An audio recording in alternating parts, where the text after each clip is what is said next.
Zigizanga. Kibano bora licheza biti. Zigi nifanya kitu kibaya. Kitu tunaanza kujigia.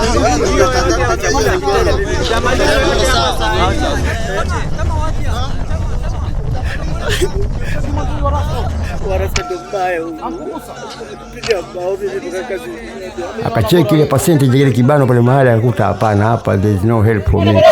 Zigi. Akalalia Zigi akala kona. Kwa mcheki ile kijana, ukamwona huyu kijana kuna shida mahali, kuna mahali amebomoka huko. Muguka, imagine Muguka unavyothaminiwa na wale Warume. Ni mti ambao kwamba unachukua miaka kama 10 na kukomaa. Ni shamba ambalo limehifadhiwa miaka yote hiyo la Lindo. Leo hii jamaa anakuja from nowhere anasema ameokota msitu shenzi vipi huyo? Warume wakajiskasi. Ndio. Akaambia angalia, mimi tulikuwa peleka wapi? Hii ya kula. Si ukule basi.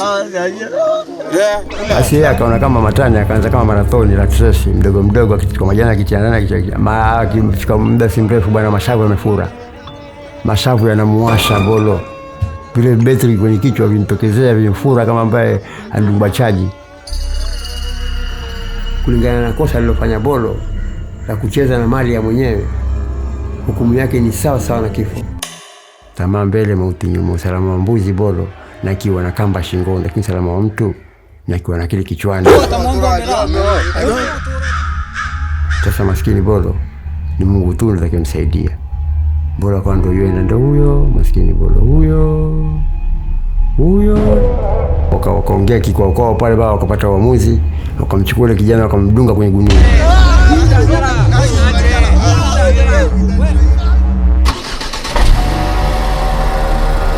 Sasa Bolo akawa maskini, yani haamini kwamba yuko kwenye pickup. Akikumbuka sasa si kitambo, hata masaa tu yasiyofika 7 yani yaliyopita hapo nyuma tu alikuwa mzima, ampiga show yake,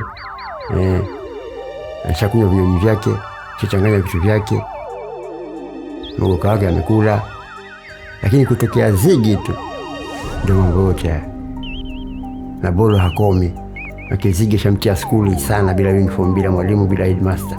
Siwe na wasiwasi. Naanzaje kwa wasiwasi? Hapa tokezei mtu yoyote kukusumbua, na akitokezea niko.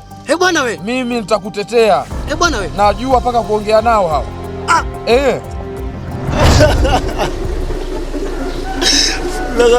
Barakoa ameveshwa kwa lazima, ahema kishida yani can't breathe.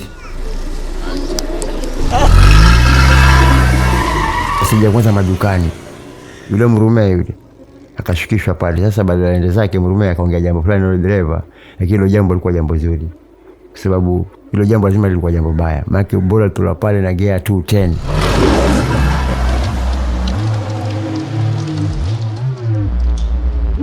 Kama full na swimming pool ile bora kawani just looking in the sky. Hajui enda wapi atoka wapi, bora ajue apelekwa wapi kufanya nini.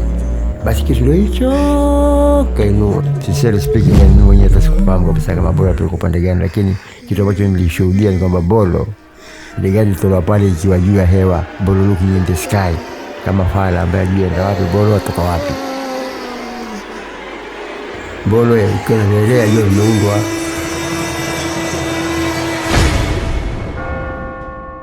Kwa muda mwingi najua mmekuwa mkijiuliza ni kitu gani kinachowafanya ndugu zetu kutoka Meru hawalali na wanakuwa watu wa kufanya kazi nzuri na kazi ngumu.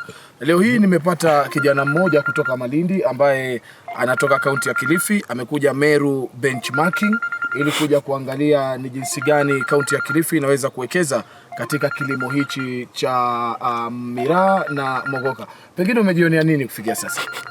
Huku ndugu yangu balaa zito. Unajua nakwambia huku balaa zito mwanangu, unapiga kijiti kwanza kabla sijaenda kule ambako nataka niende. Baba huku ndo kuna vijiti. Upige kijiti fulani amazing yani mpaka wewe mwenyewe ukikipiga hivi unakumbuka taswira za miaka 12 iliyopita. Ama vipi? Mimi nimekuja huku bwana katika yani huku ndo mogoka unatoka, sikwambie mtu kitu. Bwana wewe. Na pengine ujumbe wako kwa gavana wa kaunti ya Kilifi kuhusiana na kilimo cha mogoka? Ubane watoto wanaharibika sana.